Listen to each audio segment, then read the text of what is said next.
Pernahkah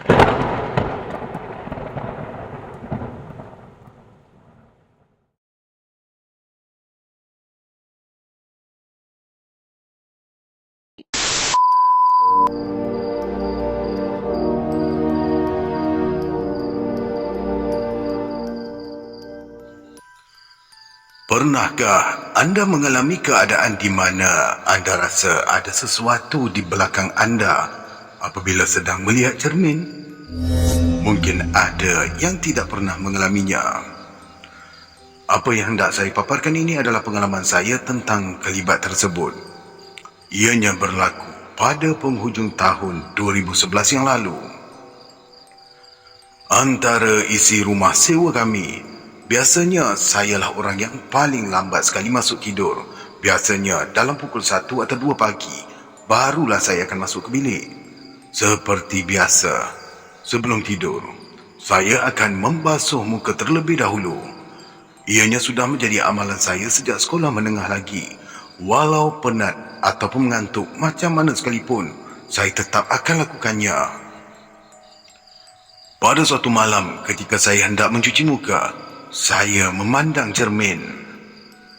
Dari ekor mata, saya perasan ada semacam kelibat yang melintas di belakang. Pada awalnya saya buat tak kisah saja. Mungkinlah Fatin yang lalu. Sebab sebelum saya masuk ke bilik air tadi, Fatin ada bangun. Katanya hendak minum. Jadi, saya syak kelibat itu pastilah Fatin. Tetapi saya agak muskil. Kenapa Fatin jalan tidak berbunyi langsung?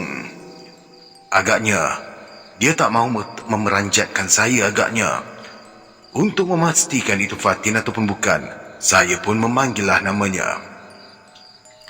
Tin, Tin, Fatin. Fatin tidak menyahut langsung. Takkanlah dia tak dengar panggilan saya kan? Fatin. Saya menguatkan suara. Haram, dia langsung tidak menyahut. Mungkin dia dah masuk ke dalam bilik lah agaknya. Saya keluar dari bilik air dengan muka yang masih lagi comot dengan krim pencuci muka. Terus menuju ke bilik Fatin. Tapi, Fatin ada di dalam biliknya. Saya terpaku. Tak mungkinlah Fatin dah tidur.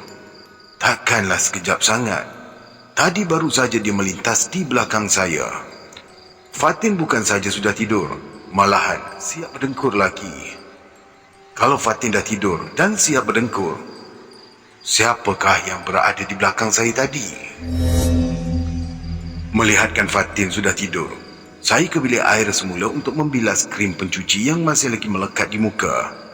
Ketika kali kedua saya menyapukan air ke muka, sekali lagi, ada kelibat seperti yang saya perasan sebelumnya tadi, melintas di belakang saya. Tidak semena-mena, bulu roma saya naik tegak. Bukan bulu roma di tangan saja, saya rasakan bulu roma halus yang ada di muka saya turut menegak. Cepat-cepat saya membilas muka. Sesudah bilas, saya mengenakan cermin mata. Saya menuju ke bilik Fatin semula. Dia masih lagi dengan dengkurnya. Saya semakin bingung. Kalau Fatin masih tidur, habis tadi kelibat siapa? Siapa lagi yang ada di dalam rumah ini? Lina belum balik lagi malam ni. Dia tidur di rumah makciknya. Jangan-jangan... tak mungkinlah. Saya rasa kelibat itu hanyalah khayalan saya saja. Kalau dah rasa seram tu, macam-macam boleh terlintas di kepala. Saya harapkan ianya hanyalah khayalan sahaja. Ketika menuju ke bilik, sekali lagi saya rasakan ada sesuatu yang mengekori. Saya pun mematikan langkah dan terus menoleh ke belakang dengan pantas. Manalah tahu kalau saya dapat lihat siapa dia. Tak ada. Memang tak ada sesiapa pun. Saya berjalan semula dengan pantas menuju ke bilik. Di hadapan pintu bilik saya membaca Al-Fatihah. Sambil saya membaca, bulu rumah tangan saya naik semula. Selesai baca Al-Fatihah, saya pun buka pintu dan kemudiannya menutupnya dengan cepat. Tujuannya supaya benda yang mengekori saya itu tidak dapat masuk ke dalam bilik.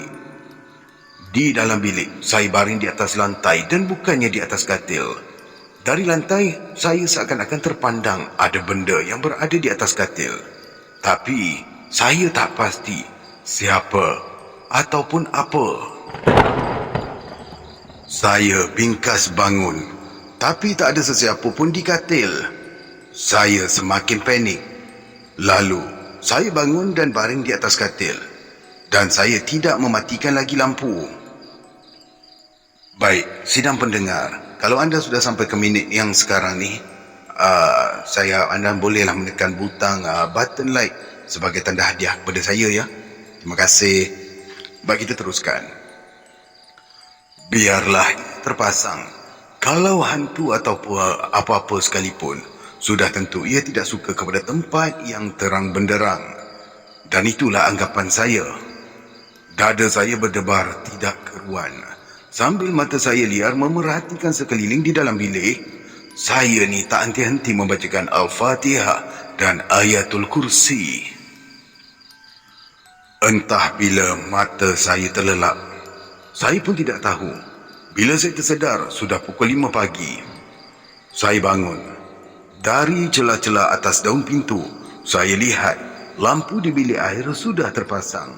Mungkin Fatin yang buka. Sebab biasanya dia yang bangun dahulu. Saya duduk di kerusi dapur menanti giliran untuk mandi. Hari itu, saya terpaksa bangun awal kerana saya perlu ke ofis dengan awal. Ada kerja yang perlu disiapkan sebelum staf lain sampai. Lama juga saya menanti Fatin keluar dari bilik air. Namun, dia tak keluar-keluar. Bilik air pun senyap sahaja. Tidak ada bunyi macam orang yang sedang mandi. Lama sangat menunggu, saya pun menuju ke bilik Fatin. Sekali lagi, saya terkejut. Fatin masih lagi tidur. Habis tu, siapakah yang di dalam bilik air? Mungkin Fatin dah bangun tadi. Dia ke bilik air dan lupa untuk mematikan lampu bilik air. Saya cuba untuk merasionalkan fikiran dan membuang jauh-jauh andaian yang bukan-bukan. Saya pun menujulah ke bilik air semula untuk mandi. Tapi sekali lagi peristiwa malam tadi terjadi.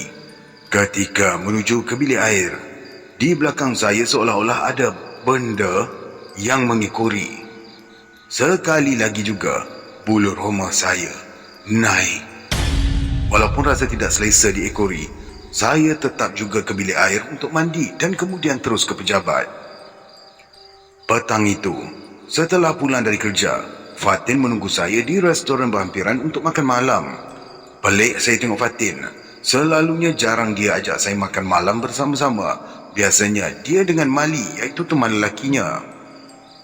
Di restoran yang letaknya tidak jauh dari rumah kami, Fatin menceritakan kisah yang dia alami semalam dan pagi tadi. Kata Fatin, ketika dia bangun untuk minum malam tadi, dia rasakan ada benda yang mengekorinya. Fatin menyangkakan itu saya. Jadi dia buat biasa sahaja. Bila dia panggil, saya tidak menjawab. Mulalah dia mencari saya. Dia ke bilik saya dan dia lihat saya sedang tidur. Saya terkejut mendengar cerita Fatin. Ceritanya ini macam sama saja dengan cerita saya. Saya ke bilik air untuk mencuci muka sebelum masuk tidur, sedangkan dia ke dapur untuk minum. Adakah kami ini mengalami perkara yang sama? Tapi nyata, nampaknya macam itulah. Dan dipendekkan cerita, ada benda melintas di belakang kami dan ada benda yang mengekori kami. Sejak hari itu, Fatin ajak saya tidur di ruang tamu.